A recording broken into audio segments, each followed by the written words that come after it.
Hey everyone, welcome back to the Energy Blueprint podcast. I'm your host, Ari Whitten, and today I have with me a very special guest. This is somebody whose work I first read close to 20 years ago, and her name is Donna Gates, and she is the founder of the Body Ecology Diet, the author, the best-selling author of the Body Ecology Diet, and Growing Younger, another one of her books, Anti-Aging Wisdom for Every Generation.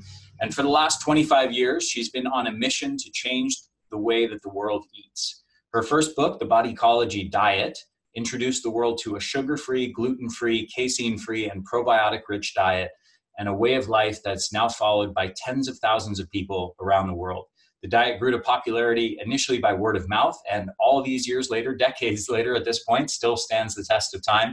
Actually, we were just chatting before I started recording that this book actually is still a best-selling book some 20 or 25 years later.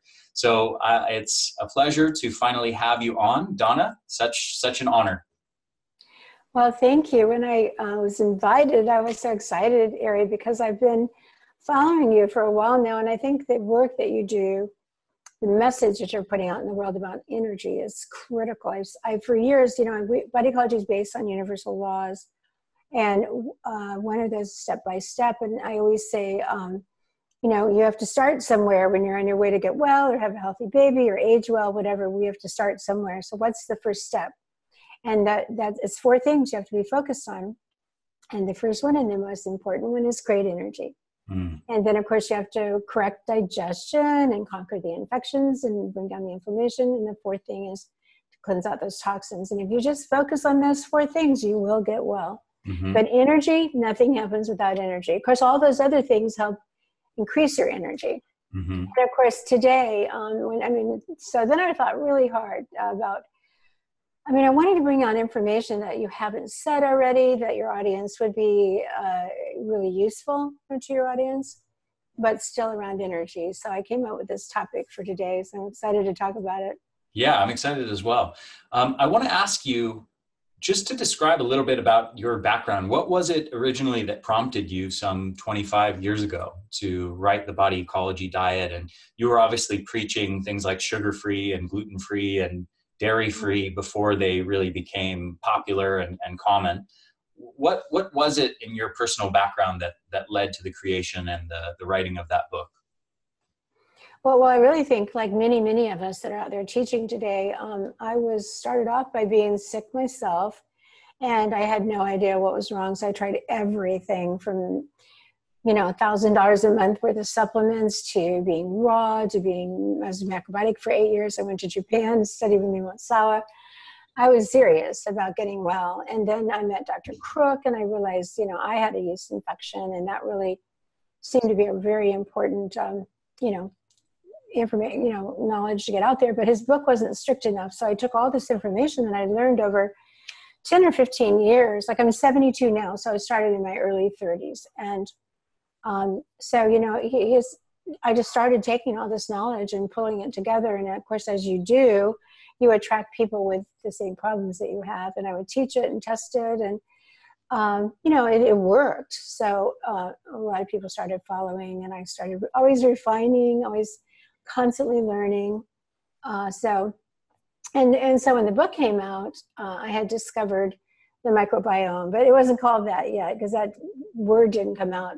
It didn't become something people were interested in for another 12 more years or so. So I coined the term inner ecosystem, and I started teaching about that, about these microbes that are living inside of us and on us, and how critical they were and how they get there. When we're born, I had to do a lot of digging and a lot of research. But interestingly, there was, I'd ask a question and to the universe or to the internet, and there would be research on whatever I needed to know. And yet, back in those days, the research was, nobody cared about it. The researchers reported it to each other, and that's as far as it went. So then, I realized I started pulling all this information. It was just like a really amazing time. I feel like I always say the hand of God was in the work, because it just came together. And then, fast forward many years later, and it was so accurate in this today with all the microbiologists around the world studying the gut and the microbiome. how the bacteria communicate with each other and help each other, and what's happening in the gut. I just, somebody had to bring that information out in the world. And for a long time, it was just a handful of people that were interested, but the word got out. Then when I started working with autism, all the knowledge that I'd acquired was very, very important, because those were our kids in our Bedrock group, which the moms named themselves Bedrock Body Ecology Diet Recovering. Our kids, their kids were all recovering, and kids hadn't recovered yet. So, that you got to fix the gut, and everything that I was teaching was working for autism too. And I think that brought a lot more attention to the work. But anyway, continuing on 17 years later from that, I'm still looking at the microbes in the gut, and there's so much to the story. It will never probably be a story with an ending to it, but there's so much to tell. And so I really appreciate an opportunity like this to get into to something like, as you know, when you look at why people don't have energy, toxins are high up in that list for sure. Toxins make us tired. Mm-hmm. But as everybody's always talking about heavy metals like mercury, aluminum, lead, and so on. But I think that there are even more important toxins that are being produced in the body. Yeah. So we have those toxins, external toxins, like, of course, the toxins that are in food, in our water, in our air, all that. They're definitely bad for us. But what people never have seemed to catch on to yet is that the toxins being produced in our body are worse toxins. And there's a lot of them from nitric, there's, excess nitric oxide, homocysteine, ammonia, there's acetaldehyde being produced by the yeast, superoxide. But the body has, so many of those toxins are produced just because the body's working like it's supposed to, like superoxide. But the body is designed to break those down. Like superoxide has an enzyme, superoxide dismutase, that comes along and turns that into hydrogen peroxide. Then catalase comes along, turns that into oxygen and water, and then it's good for us. Mm-hmm. So that's how the body's supposed to work. But a lot of us, it doesn't work because we don't have the genes we don't have the SOD to produce the enzyme, or the CAT to produce the catalase, for example. So there's breakdowns there. But one of the most important endogenous toxins that I want to talk about today, because I think it's absolutely enormously impacting people's energy, is ammonia. Ammonia. Yeah. So tell me. Yeah. So I think, let me just back up for just a moment to place this in context, because most people are used to thinking of toxins as external things. Mm-hmm. And you're broaching into this more complex territory than, the simple idea of, hey, you inhale toxins, you eat toxins, toxins are in your water, things like that. You're talking about things that might be byproducts of what goes on in the gut, or byproducts of what goes on at the cellular level, like the balance of free radicals to the cellular antioxidants, and what an imbalance there can, how an imbalance there can lead to an accumulation of things like you mentioned, superoxide, and there's other things that I'm sure you're going to mention. But so now you're talking about ammonia. So tell me, where does ammonia come from? Well, first of all, the energy cycle, it's called ATP cycle, the urea cycle. It's called the urea cycle because it's in that cycle that we produce urea, and the body again has a way of negating the urea. It turns, it's supposed to go into the liver, and the mitochondria there convert the, that urea into, wait a minute, hold on. So the urea goes out into the bloodstream, it ends up going through the kidneys, and then the kidneys excrete the urea. That's how we get rid of it. But if we don't do that very efficiently, then our body produces ammonia. So one of the major ways that we end up with ammonia in the body is because of that cycle not working properly. And there are 5 different genes in that cycle, and any one of them cannot be working properly. So there could be ammonia there. And that's the cycle that produces nitric oxide. So nitric oxide gives us energy. It's critical for circulation and heart health and everything. So, that's a major, major cause of of ammonia, and it's not broken down properly. But believe it or not, our muscles can even produce ammonia. If you exercise too much, or if you are protein malnourished, the body goes into the muscles and gets that protein and turns it into ammonia. And then another major way it happens is when we eat food, protein, and then the protein isn't properly digested, which is a huge problem because we don't have enough stomach acid, people don't prepare their protein, and they're eating too much in certain blood types, like blood type A just never has enough hydrochloric acid. So or pancreatin in the small intestine. So you don't digest your protein, you make ammonia. So those are the main, I'd say the very main reasons. So anyway, we have a lot of ammonia in our body, and it hugely affects our brain and our behavior, and so we don't, and of course energy, all the mitochondria are poisoned by the ammonia all throughout the body. So it's just a really important conversation that we need to be having today, is about these endogenous toxins and about especially ammonia, for example. Just pick one of them, but pick ammonia. Yeah. So what are the factors that influence the degree to which somebody might have a problem with ammonia versus if they're producing the appropriate amount of ammonia? And maybe I'll just maybe phrase this one way that might be interesting. Is the appropriate amount of ammonia zero? Like, is this purely just a toxin that shouldn't be there at all? Or is it meant to be there to some degree, but people can have too much of it? No, it doesn't really have a purpose. I mean, you don't want it. It's not like, some things like histamine, for example, people reacting a lot today to histamine, which by the way, there's an important connection there too, but you can ask me about that later.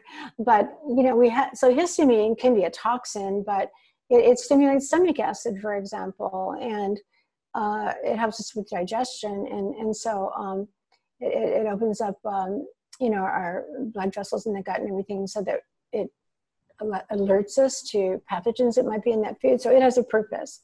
If you're in excess, it's not good, but ammonia really, you can do without ammonia and just be fine, for sure. Gotcha. So what are the factors that feed into that? Why would somebody start producing ammonia versus why somebody would not be producing significant amounts of it? Well, if they've got that healthy urea cycle or ATP cycle and they're producing energy like they're supposed to, nitric oxide like they're supposed to, if they're digesting their protein, preparing it properly and all, because that's a major cause, that we're doing none of that. We pretty much, well, not everybody, but many people have these urea cycle variants, and you can check that with a 23andMe report. And then I think, the protein is probably maybe at the top of the list, because we're just not digesting it. We're really big into protein today, but we don't understand the importance of digestive enzymes, hydrochloric acid. That I think that's why it's become so, is a toxin for us. Yeah. So it's naturally produced in the body, and it's, and the body has a way of getting rid of it by taking that urea and excreting it through the kidneys. But, liver, like if your liver isn't very healthy, it's not going to do the job of creating that urea, just giving it over to the kidneys too. I think that's a major thing, is your liver, or livers aren't healthy. Why are they not healthy? Well, they're dealing with so many other toxins, endogenous and exogenous toxins too. Mm-hmm. Gotcha. Is there any connection here with ammonia and microbes in the gut and dysbiosis or gut permeability or anything like that? Yeah, definitely. Because so yeast produce ammonia. It's not the pathogenic ones like candidiasis, they're going to produce ammonia. A good yeast like Saccharomyces boulardii, for example, doesn't. Lactic acid bacteria, it doesn't produce it, and it's actually beneficial, very beneficial. But other microbes, the bad ones, the ones that are called gram-negative usually, and produce ammonia. And E. coli is the worst producer of all. So E. coli, is a natural commensal, like a bacteria that can be in the gut and not cause a problem, but it's very easy for it to become, pathogenic. And one of the things that I created and put for us, for our market is a product called Ecophage. And what that is a virus, a tiny, tiny little virus. It's way smaller than the bacteria. And so phages are amazing. Bacteriophages are called. For every bacteria on the planet, there are 10 phages. And they are there, nature put them there to guard, like watch over, be sort of like police officers, I guess you call it, to each bacteria so it doesn't get out of hand. So if you're taking the Ecophage, it'll, first of all, what it will do is it knows to go after the Ecophage and kill it. So it's probably the most dangerous killer on the planet. Not to us humans, but definitely to its target bacteria. So we have a cocktail of 4 phages, and anyway, so like they go after E. coli, and they have the ability to penetrate into the cell, and then they inject their DNA or RNA into the cell and steal some of that material, that genetic material, and then they start reproducing like crazy into the trillions, and then they blow up the cell, and then they explode out into the body, and then they go looking for more E. coli. So in a day and a half or so, you can bring this E. coli infection back into balance and bring the ammonia down. So that's a really good thing to know too, is that E. coli and gram-negative bacteria in the gut are producing, and bad yeast are producing. Now it's really interesting too, because ammonia keeps a yeast infection going. Ammonia actually, I guess the word is mediates or helps the bacteria. The ammonia helps the yeast communicate with each other. And so if you and I couldn't communicate, we couldn't do anything together. But we started communicating, we said, hey, let's form a biofilm, and let's produce this toxin, and let's acetaldehyde, for example, and let's keep the body really acidic so we can survive. Their communication with each other is actually supported and mediated and helped by ammonia. So there's a real big connection between ammonia and yeast. So if you're going to get rid of your yeast infection, you've got to address ammonia too. So that's an important thing to know. Taking this to a set of maybe like a practical strategies or what somebody might do with this information, understanding that there's a lot of complexities to it. As you said, it's gut health is involved, potentially over-exercising is involved, liver health is involved. There's a lot of layers to this story. Is there any sort of key symptom or test that someone could do to identify if they have an ammonia problem? First of all, and actually I want to mention one thing. I'm curious if you know about this. There's been a few people, this is a somewhat rare thing, but I've heard it maybe a dozen times over a few years. Some people go into a sauna. I'm a big advocate of sauna use. Some people go into a sauna and then they say that they have an ammonia smell. Like they can literally smell ammonia from their sweat. It comes out in the sweat, it comes out in the urine, in the stool. You can sometimes go into like a public bathroom and somebody came out of there that had an awful ammonia smell. So that's probably the number one way to diagnose it, is in body odor, smell, stool. Okay. But yeah, your doctor can test for it for sure. The body has a way to get rid of the ammonia. There's a molecule in the body called BH4, and that molecule is really, really important. It has a really important function. But if there's excess ammonia in the body, the body calls on BH4 to come on and sop it up, remove it from the body, because it's so dangerous. The effect it has on the brain and on the mitochondria and on energy and everything is terrible. So it calls on the BH4, but you have to use, for every one ammonia molecule, you have to, 2 BH4s are used up. Now, why is that bad? Because then you become deficient in BH4. Why is that bad? Because BH4 is critical for making neurotransmitters. So it's responsible for turning tyrosine, for example, into dopamine. And dopamine then goes on and becomes norepinephrine. So there's your energy. And when people have, the other thing it does too is it turns your tryptophan into serotonin, which then goes on to make melatonin. So you start to have a lot of problems. Like people today have depression. Well, you know, they can get depression from low serotonin. They can get depression, or they feel depressed because they don't have enough dopamine, and life feels very boring and flat to them. So they can't really, you know, appreciate life, feel gratitude. And then because the dopamine goes on to norepinephrine, they don't have energy.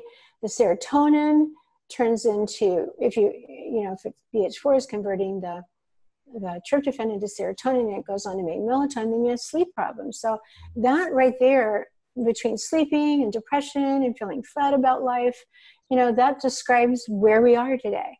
Mm-hmm. So a lot of that change can occur, and energy and everything can occur by doing healthy things to get rid of the ammonia, better things than using your BH4, because you can't afford to lose your BH4. BH4 is also really important for increasing nitric oxide, which again is about circulation, healthy veins, healthy heart too. So yeah, we can't afford to lose our BH4. In other words, for the ammonia, it's better to get rid of the ammonia. Yeah. So let's say somebody has an ammonia smell, their body odor, their urine, or they've been tested and they do have high ammonia levels. Mm-hmm. What does that look like? You know, understanding there's a lot of potential reasons for high ammonia.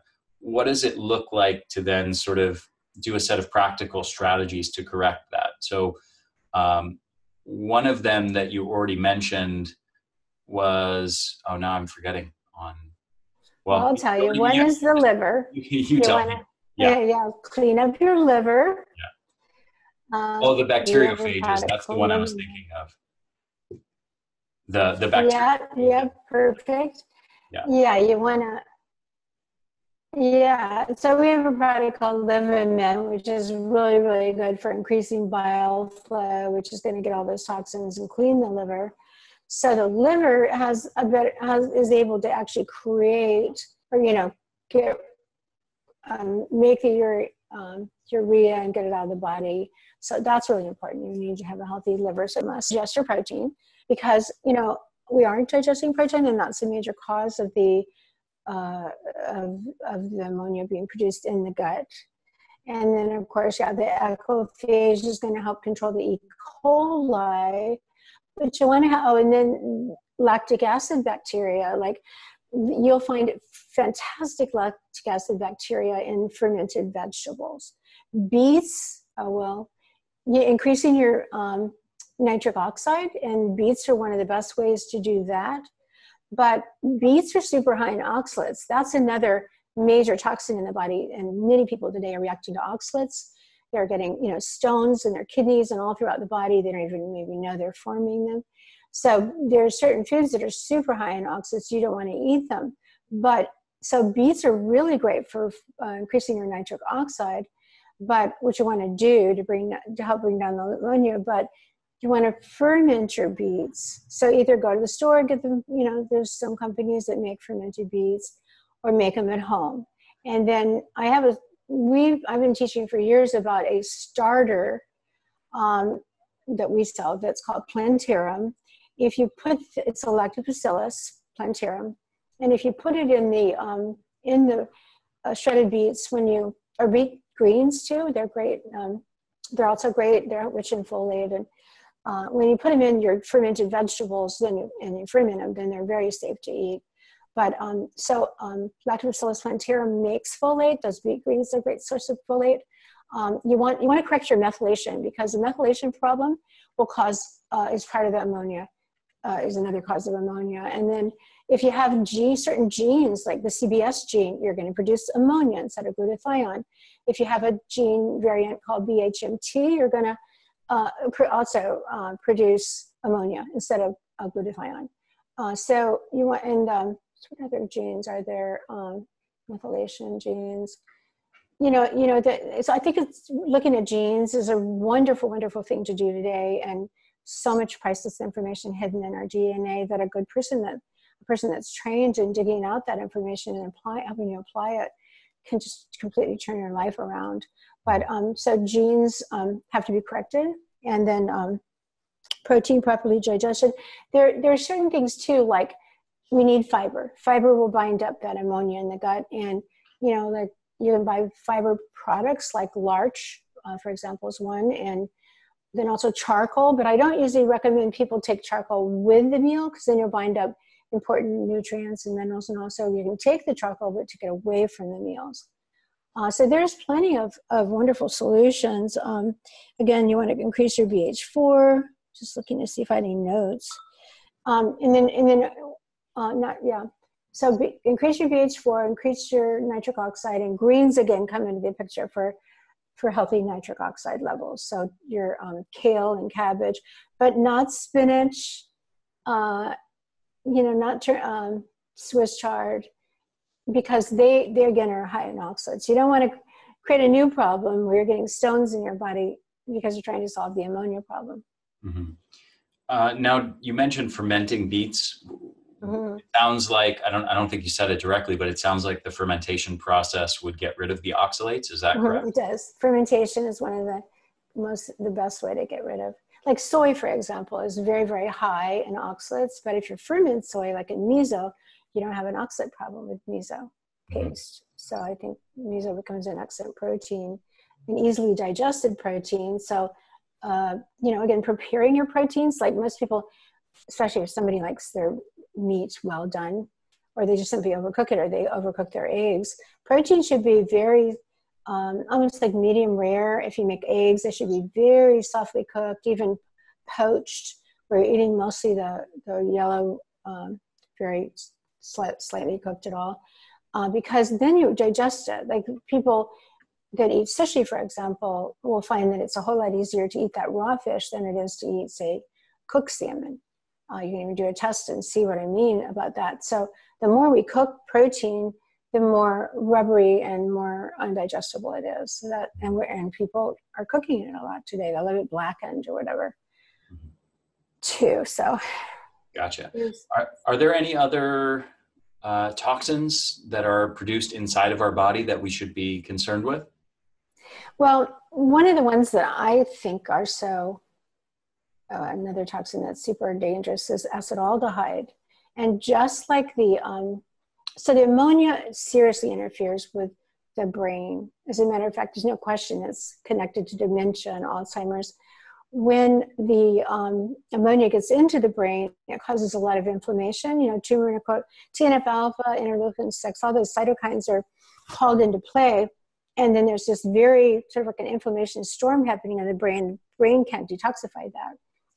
And also the ammonia produces glutamine, and then glutamine turns into glutamate. The cells shut the door and won't let the glutamate in, so you get high glutamate. That's going to affect your personality too.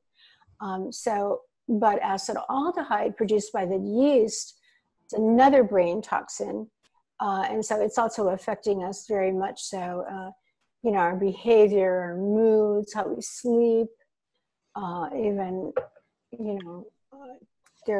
there's also, of course, homocysteine, which is produced in the methylation cycle if it's not working efficiently.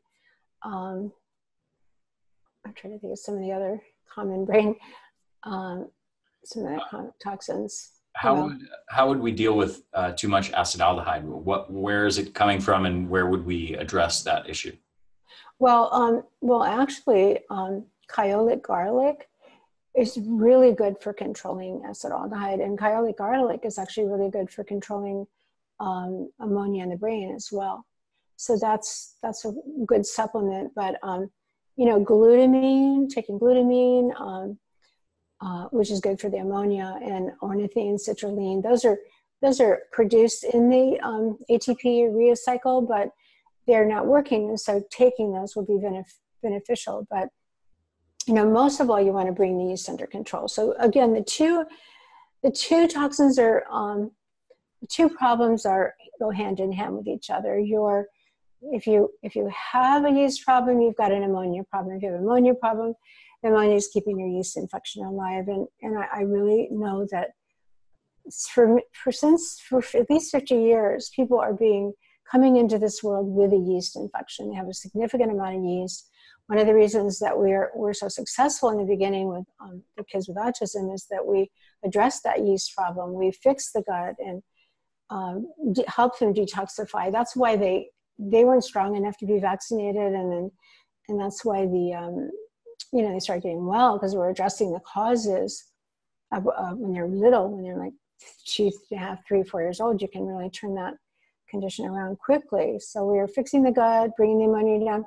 The kids have a lot of trouble with ammonia. They have trouble with acetaldehyde. It is affecting their brain. You can tell from the way they behave. Their neurotransmitters are way off, but it's all tied together. I hope that I haven't confused everybody more than helped. But no, anyway. absolutely. I think, one of the things that stands out to me as I learn more and more about health, and this is something I've been studying for over 20 years now.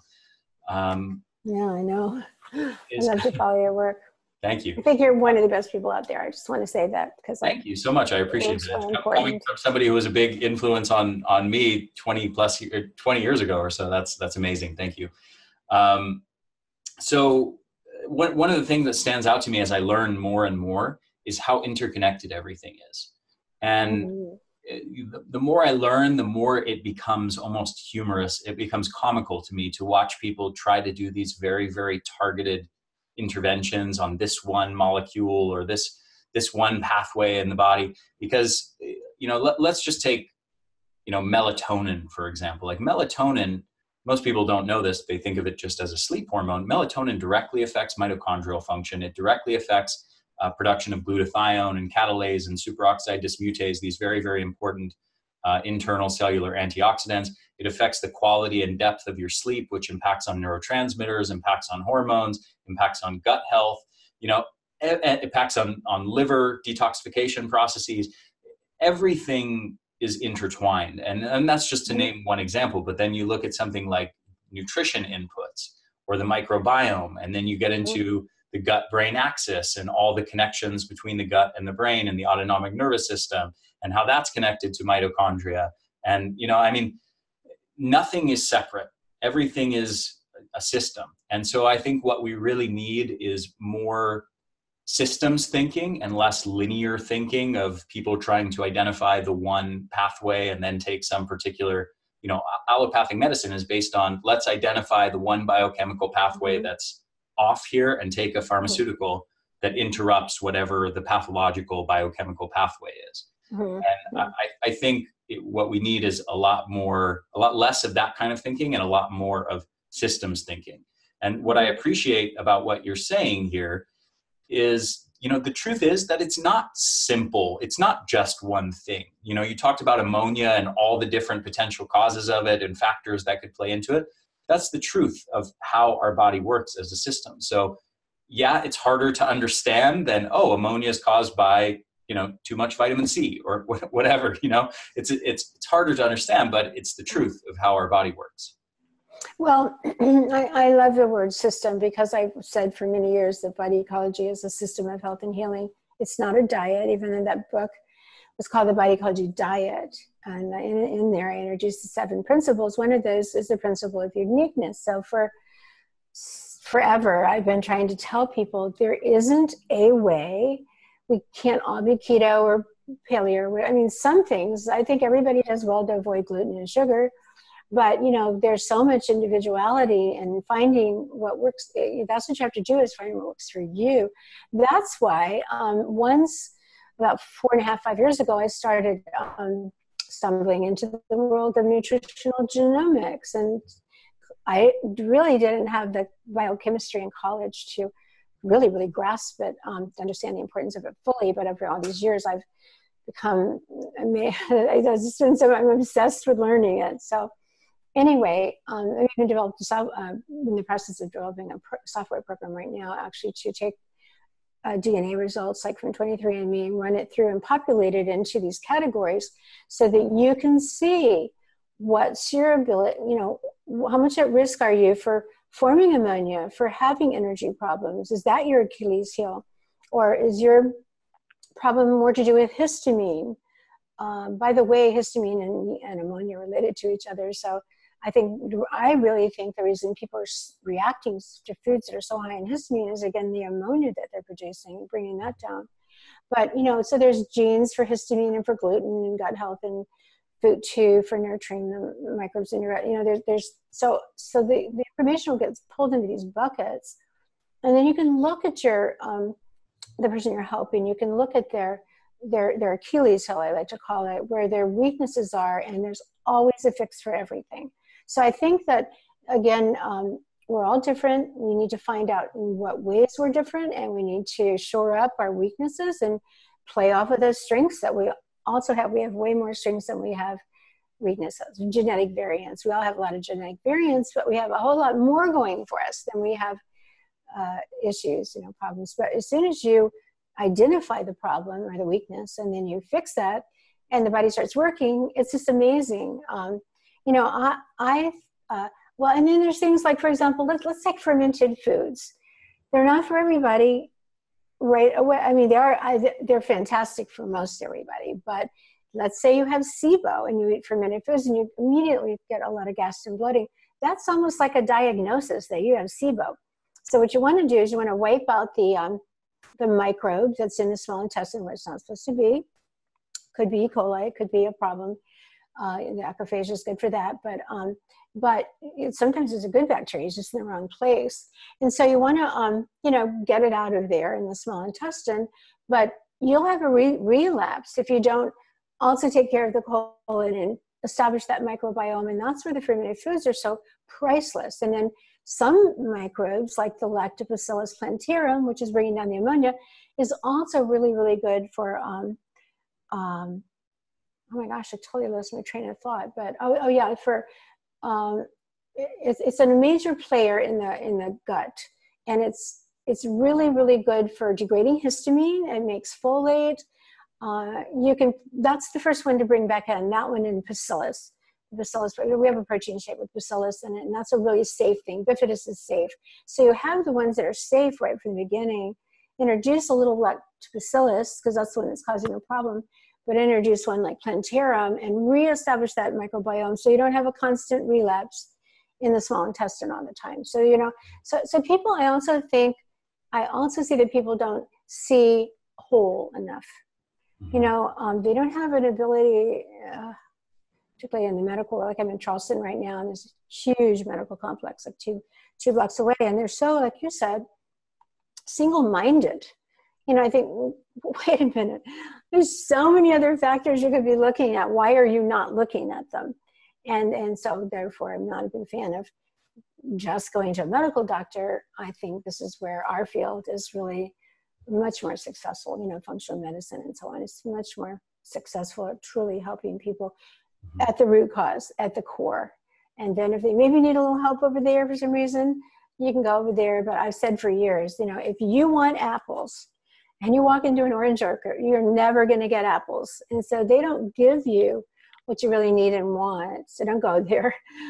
Start with what we teach, and, get the right foods in your body that work for you. Your body's going to tell you if it doesn't like something, but it doesn't mean it won't not like something forever. Like I used to never be able to have dairy, and now I actually can take dairy. I don't take a lot of it because I don't think anyone should have a lot, but if I want to have some yogurt or homemade fermented kefir, which we also have started for that, it's very fresh, and it's got fantastic beneficial yeast in it, so it's a really good way to get yeast in your, I can tolerate that now. So what you maybe you can do last year can be very different for you. But you see, maybe that sounds complicated and overwhelming to people, but actually to me, the whole thing, everything's been a journey, like to know myself, to know my body, and what is it like, and then it changes, as I'm getting older. There's certain things you have to keep your muscle tone up, because people by the time they're in their 70s like me, they've already got hip replacements and all. So I don't have anything like that, no problems. But the potential that our body has to age well, comfortably, still keep a lot of energy, still be really productive is enormous. And we're not even realizing that yet. But I think, everything's certainly changing compared to 30 years ago when people still thought you had to have sugar to have energy. We've come a long, long way. But I think because of all the information out there, people are confused. But, I think that it's just to see the whole process of getting well, sharing what you learn with other people, finding out what works best for you. That to me, that's kind of one of the fun things about being on the planet. Yeah, absolutely. I am really curious about one thing, which is you've mentioned histamine a few times here in passing. A lot of people with histamine-related issues seem to react negatively to fermented foods. Mm-hmm. Do you have any fixes for that? Or is it just, hey, if you react to fermented foods, stay away from fermented foods? Or is it possible for that person to develop a better tolerance for consuming fermented foods? Mm-hmm. Well, it's a timing thing, step by step. What do you do first? For example, initially, the bacteria that are causing the problem are lactic acid producing bacteria. So many years ago, because I was getting the kids on fermented food in our bedrock group, every once in a while, a mom would write in and she said, my son eats the fermented foods and his ears get all red and he gets really funny. And so I started doing a lot of research with my friend who's a doctor, and we discovered that that child had lactic acidosis, which is today called SIBO. So it just means that you're producing, the lactic acid bacteria are producing lactic acid, and that's the cause. So they're not appropriate. Now, so fermented vegetables, they have lactic acid in them. Other fermented foods like kombucha, which are so popular today, it has a lot of wild yeast in it and too much sugar. I am not a fan of kombucha, but some people are okay with it. It reduces gas or bloating. You definitely want to stay with it. But anyway, so again, like I mentioned before, you want to wipe out the problem in the small intestine by using, botanicals, or even if you're working with a doctor and he wants to put you on an antibiotic like rifaximin or something, but get rid of it. And then when it's wiped out, but in the meantime, put in the good bacteria that are still safe, the bacillus bacteria and the bifidus and what did I say before? The bifidus, bacillus, those are the for sure safe ones. And then when the problem maker is gone, start adding in the cultured vegetables. And if you can get one rich in plantarum like ours, it will degrade the histamine. It will, produce folate. It's antiviral, and it's not destroyed by antibiotics if you have to take an antibiotic.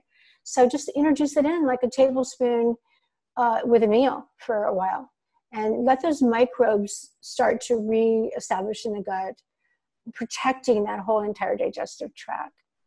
So it's really about timing. It's about the right microbes in the gut. Saccharomyces boulardii is a good yeast to be taking if you have SIBO. That's a very safe one. So not all bacteria are bad. Not all. Let's try to think. Like I would initially avoid all fermented foods until you quiet that down and control that microbe. Gotcha. So I'm really curious. You've been doing the microbiome stuff since before the term microbiome even existed. And obviously there's been, you were, I'd say, one of the early pioneers in this space of talking about gut health and the microbiome literally a decade before it was popular. I think it was me. Way more than a decade. I think it was me and Leo Gallen. Leo Gallen was really into Dr. Gallen. Yeah. He's a really cool guy. And he was in New York seeing people. He was an alternative doctor that I often, people that would call me had been working with him, and he's really into parasites. But he wasn't into the microbiome yet. Nobody started yet talking about that. But yeah, gut health wasn't at all on anybody's radar screen yet. Yeah, it wasn't really a thing. And in fact, there were, I would imagine, probably a lot of people, especially within conventional medicine, probably looked at what you were doing and what you were saying and said, oh, that's nonsense, that's quackery. And now, you've got the last laugh, because now there's this huge body of literature showing that the microbiome is way, way, way more important than anyone would have imagined, maybe except for you and a few other people, than anyone would have imagined, 25 years ago.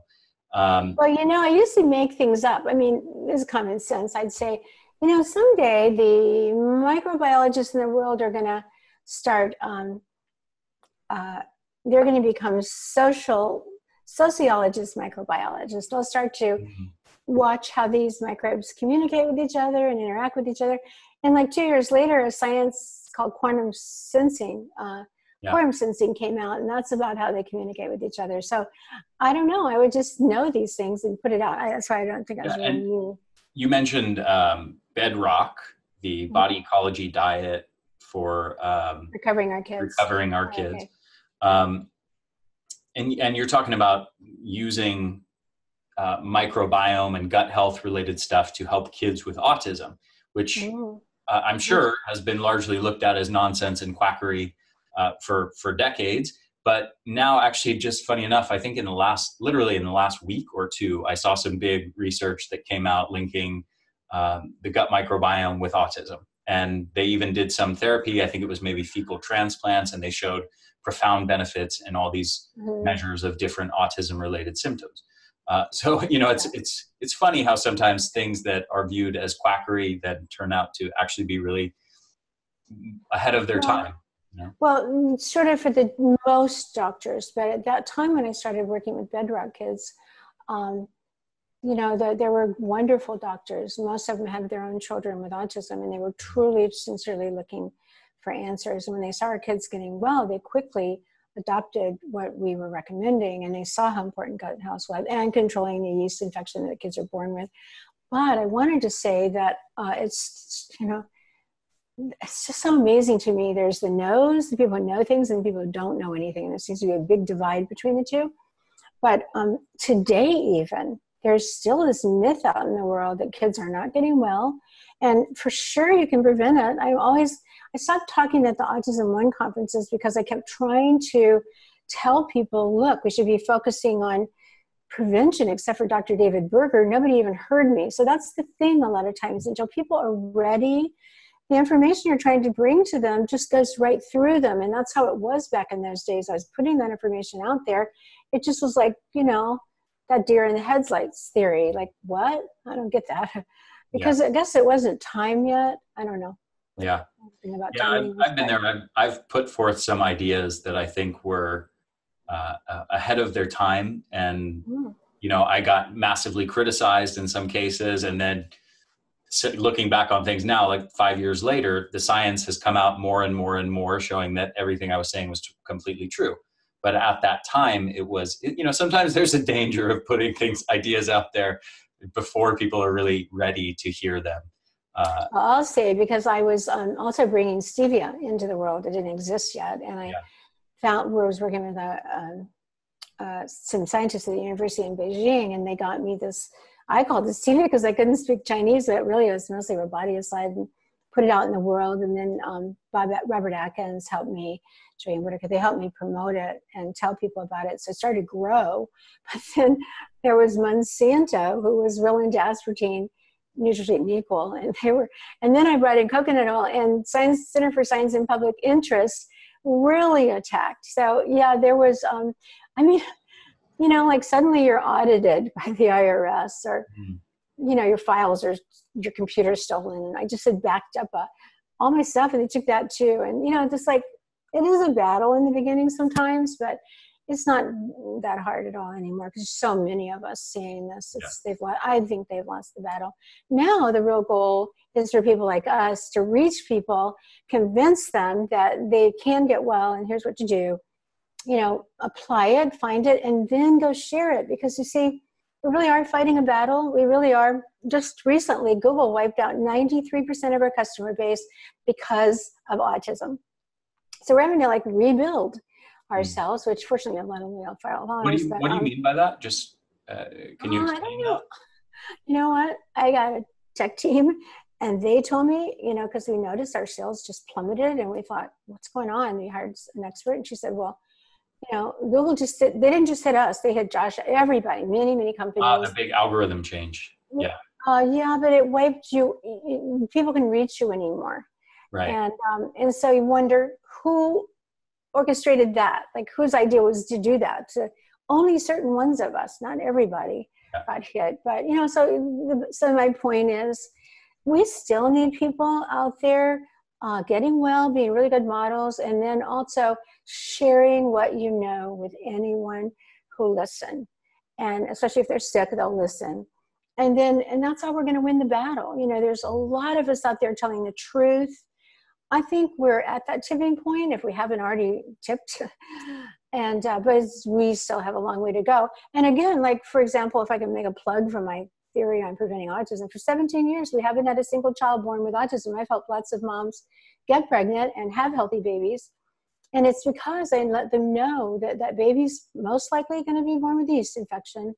You want to deal with that right away. You want to get that gut established because that's going to build his immune system.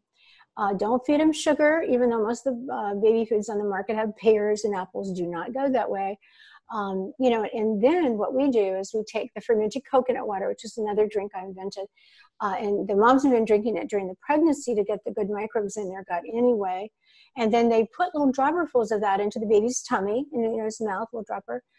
Or take the juice of the fermented vegetables they've been eating, dilute that a little bit, put that in the dropper, drop that in. Those kids grow up with no desire for sugar because they love the sour taste and sweet taste disgusting. And they grow up really smart because of that gut-brain connection. They're excellent communicators. They're the happiest kids you've ever seen in your life. And they're really joyful to raise. They're charming and charismatic. And they don't have an ego, but they just kind of light up the room when they come in. It's consistent. So establishing that gut microbiome at birth. Why is that message not getting out there? I've been harping on it for a long time. Even to mothers with whose kids have autism, they're still, maybe going to have another baby. They need to know this. They need to spread the word. My child has autism, but your child doesn't have to. I guess it's just not time yet, but that's a perfect example of how long it takes to get things going in the world. And then suddenly everybody will be doing it, and nobody remembers you said it even. Yeah, so, 100%.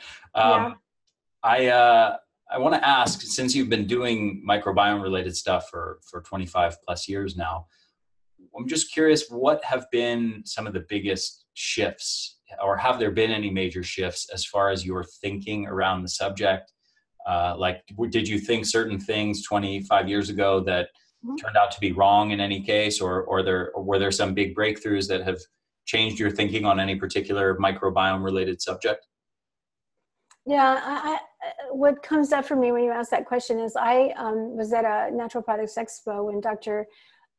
Crook was introducing his book, The Yeast Connection. And I was so lucky because he was sitting out in the lobby on this fountain. By the time I sat down beside him and had at least half an hour with him, we just talked. And he said to me, Dr. Orientras, he said, we don't think there's a cure for this condition, this yeast condition. And I thought, there has to be a cure. I'm like perpetual optimist. And I will say that after all these years, I agree with him. There is not a cure for yeast or viruses. They just live in our body. They come in, parasites are there, even though you keep hearing doctors say, oh, parasites are normal, it's good to have them. Get rid of them. Like doing colonics, for example, is a great way to get rid of ammonia, a great way to get rid of deeply embedded parasites, which are mostly in the small intestine and are causing histamine problems. Anyway, they don't go away. They continue to either lie dormant because you've got them under control, or they are flaring up and causing problems because you don't know how to keep them under control. But that's just part of being on this planet, is we become infected with stuff, parasites and yeast and microbes. And then we have to keep our body we have to keep our glucose under control, so we can't have sugar, we can't have flour products, we can't have too much animal protein because that makes us acidic. There is a way to keep that body younger and healthier and a stronger immune system. There is a way. I try to teach that way. But now, what I would say is, the place to go is into nutritional genomics, and the combination of what we know about the gut, and we'll continue to know for the rest of our life. We'll never stop. It's just in its super infancy stage because, there's so many more microbes. And so they used to think, well, maybe we have 400 microbes in our gut. Then they thought maybe it was 1,000. Now there are trillions and many, many different species. Yeah, I just saw a study like yesterday or the day before saying 100 new species of bacteria in our gut were discovered. Well, all over the world, wherever you live, whatever you eat, you're going to have different microbes. And certain ones rule. That's one thing that Dr. Leo Gallen talks about is the Alexander organisms. There's certain ones that tell you the other ones how to behave and what to do. And plantarum, by the way, is one of those.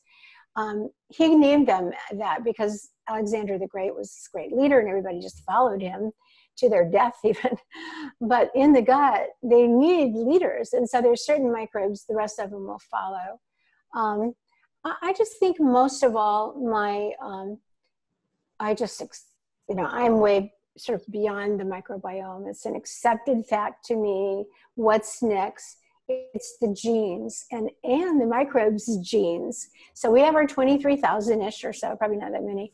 And then all the trillions of them, whatever species they may be, they have their own genes. And those genes are interacting, they're down in our gut, they're interacting with our own genes.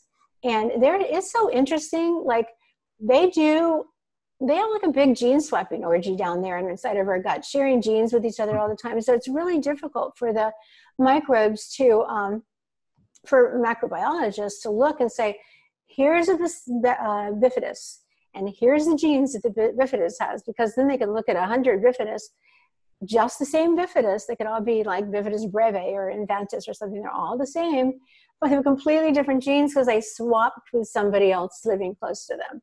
Mm-hmm. So they'll never figure it out.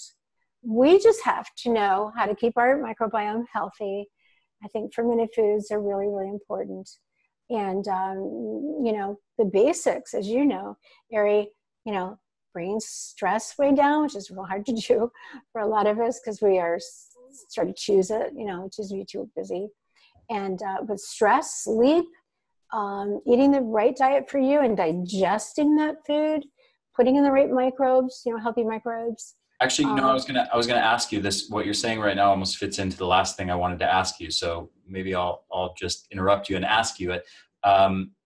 What are kind of wrapping up, what are your top 3 or 4 things that you want to leave people with to impact microbiome health, but also to help mitigate the effects of any internal toxins or eliminate the production or minimize the production of those internal toxins?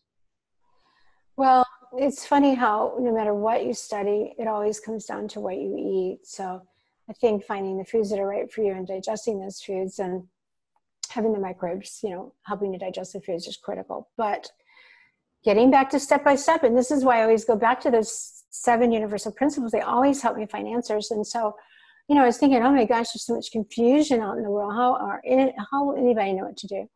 And then I thought, well, the step-by-step principles tells us where to begin. So if people will just look at energy, go to you, learn all about energy, become really knowledgeable about energy and work on that, is that's reducing stress and getting more sleep. You can look at genes for that, by the way, too. So working with somebody who knows what they're doing is smart. But also, correcting digestion, which is a big subject. Like, is it just that you need some hydrochloric acid and pepsin? You need to use some digestive enzymes, or do you have SIBO, or do you have colitis, or whatever? Again, usually you need to work with someone who's trained in functional medicine that really knows what they're doing, which is why I'm starting a practitioner's training program myself. But I'm using this the program. It's called Butterfly Genomics, my gene program. So because I think focusing on these things and then correcting digestion. Controlling the infections in the body, the immune system, inflammation, autoimmunity, that's a bucket, that's a category. Go to people that are specialists in that, learn what you can about that, check your genes out there. And then the 4th one is get rid of those toxins, detoxify. And that is why I am a big fan of colon therapy. I believe that enemas and colonics done properly, the two together are complementary. I need to do some kind of a podcast or class or something like that myself, because people just don't get incredible value. People say, oh, well, don't do colonics because they'll wipe out the good bacteria. That is a joke. Good bacteria are not living there. They won't live where it's just like you wouldn't live in the slums. They don't live where there's a lot of ammonia in the gut and a lot of toxins and everything. You got to get rid of those. And so rinsing them out enormously helps your mood, your brain, your energy. And then while you're establishing the healthy new microbiome and digesting your food properly and all, you know, it's all of that. Like each one of those is a category to spend time learning. I hope people don't feel overwhelmed, because you can learn it. I teach it, and you know, when I do consultations, which I'm too busy to do them, but I don't do them too often. But when I do, those are the 4 things I'm looking at. I'm looking at that person's energy. Oh, by the way, hormones matter. If it's a woman and she's 65 years old and she's not taking any hormones, she hasn't even had her hormones tested, you know, I tell her, find yourself a really good doctor who can do the Dutch test, get your metabolites, get those hormones balanced. It's really important so you keep your brain and you don't age. So, you know, there's things that are in that category to address, but there's really only 4 categories, and you really can do that. You really can do those 4 categories. Excellent. I love it. Well, Donna, thank you so much for coming on the show. This has been an absolute pleasure to have you on. I've really enjoyed this conversation. Where can people follow your work or get in touch with you? Do you do consults? I mean, obviously people can go on Amazon, grab your 2 books from there. But do you want to direct people to a best place to follow you or get in touch with you for consults or anything like that? Well, I can't do consults anymore, which is why I'm training practitioners to duplicate me. And I hope to have that training program out, if not by the fall, by the early part of the new year. And I'm planning to do a summit on nutritional genomics. I would love for you to be on it, please, Thank you. as a guest. And, you know, so I've got so much going on that I can't do private consultations anymore. But, you know, I train people, and now I have people trained, and many more I hope coming, because I think that's your next most important thing, is to train practitioners to, you know, to get this information out. Mm-hmm. You know, so that's my goal. But we have a website, bodyecology.com. We have a newsletter. We have great products. The products are very much all for correcting what we've been talking about today. Like, I won't bring out a product unless it's really needed, and I won't bring out a Me Too product like everybody else. It has to be really useful, effective, and needed, basically. Mm-hmm. Excellent. Well, thank you so much, Donna. Really such an honor to connect with you, and I'm glad to finally meet you. I remember being a kid, a teenager, reading your book and you know, being so impressed with all the information, you know, having my mind blown. I think I must have been 14 or 15 years old at that time. Wow, you were a prodigy. Yeah, well, I was always into where you were from the time I was a little kid. Were you sick, or just fascinated by the topic? Well, actually, typical teenager stuff when I was that young. You know, I was more interested in, you know, getting biceps and abs and fitness. And so my introduction to the whole realm of nutrition and physiology was more about building muscle, losing fat, exercise physiology and biomechanics and that sort of stuff. And then I got more into health a few years later. Actually, my dog got sick. That was what really got me into it. I started studying. This is a bit of a digression, but my dog got severe arthritis, like debilitating arthritis. Oh, wow. There was a dog I grew up with from the time I was a little kid.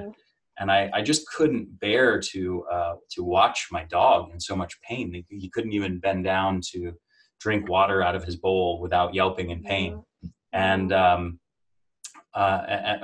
you know, walking was difficult. Laying down became this painful experience. And it just caused me so much pain to see him like that. And, you know, we took him to the vet. The vet basically said, your dog's got severe arthritis in the spine and in the hips. There's nothing that can be done to fix this. You just take this anti-inflammatory painkiller, which was like the equivalent of Vioxx. And you take this, give your dog one of these every day, and, you know, that'll minimize your dog's pain. And I remember going home, we gave my dog the first pill. And then the next day I started reading online, and I saw people reporting that they gave this same drug to their dog and their dog died the next day. So I said, screw this, I'm not giving this to my dog. And I went out and learned everything I could about canine nutrition and what was optimal for a dog to consume, and specifically supplements to combat arthritis. And I spent I took my dog off standard dog food and spent all this money to put him on raw food, you know, a raw meat diet, raw eggs, sardines, started giving him fish oil and curcumin and, you know, green-lipped mussel extract and glucosamine and chondroitin and all these other things. I created this concoction, this nasty tasting concoction of food that he initially rejected, but eventually started eating. And literally within 4 weeks, that dog was pain-free. Wow, that's amazing. And never had another arthritis symptom again. And for the next 2 years, for the next 2 years, literally did not have a single arthritis symptom. It was like watching my dog de-age, like he was growing younger as he went from, you know, age 11 to age 13. And he actually died tragically from getting poisoned, but by, you know, snail poison that someone had left out, landscape or something like that. But, you know, it was an amazing recovery. And that for me was actually one of the things that helped me realize the power of nutrition for health and what it can do for all these common ailments. So I was reading your book to actually help with some symptoms that my mom was having. And your book helped her tremendously. So I'm very... dogs do well in fermented foods too, and they don't taste things, they smell. So you can hide it in the food, you can sneak it in there. It's really good for them. They have a gut microbiome also. They need, you know, they didn't have probiotics for dogs yet, but that would have been, I mean, if you ever need to know that again, it's a good thing to know. Yeah. So that's interesting. That's so sad. I love my little dog, and I always think, God, I hope he lives forever, at least as long as I do. But I know that's sad, but that's great. You know, I put my book out in the world, and I had no idea if it was even a decent book and anybody would read it. And I just said this prayer, and I said, please take it wherever it's meant to go. And I would get so many stories of people that said, you know, I walked in this health food store and your book was right there, and I had to buy it. And my Parkinson's went away. So it didn't take me, within a year or so, I thought, wow, it's not just for candidiasis like I thought it was. It's for a lot of things. But when you really look at it, it's the basics. You know, it's how to eat, fix the gut, you know, no inflammatory foods, no sugar, no gluten. So it worked. And now years later, and that's so nice because you were one of those people that it went to. Yes. And it had an influence on you. So thank you. That's a great compliment. Thank you. Yeah. Yeah. Thank you. I really appreciate it. And thank you again, Donna, for coming on. And your site again for people to go to is bodyecology.com. Okay. Excellent. Thank you again, Donna. Really such a pleasure to connect with you. Thank you so much. Thank you. Keep doing the great work you're doing. Thank you. Thank Appreciate you. it. I hope to connect again sometime soon. Please. Hey there, this is Ari again. One more quick thing before you go. Just make sure to subscribe to our YouTube channel, The Energy Blueprint, and also make sure to subscribe to this podcast on your favorite podcast platform, whether that's iTunes or Stitcher or anything else. I hope you guys enjoyed this interview, and I will see you again next week.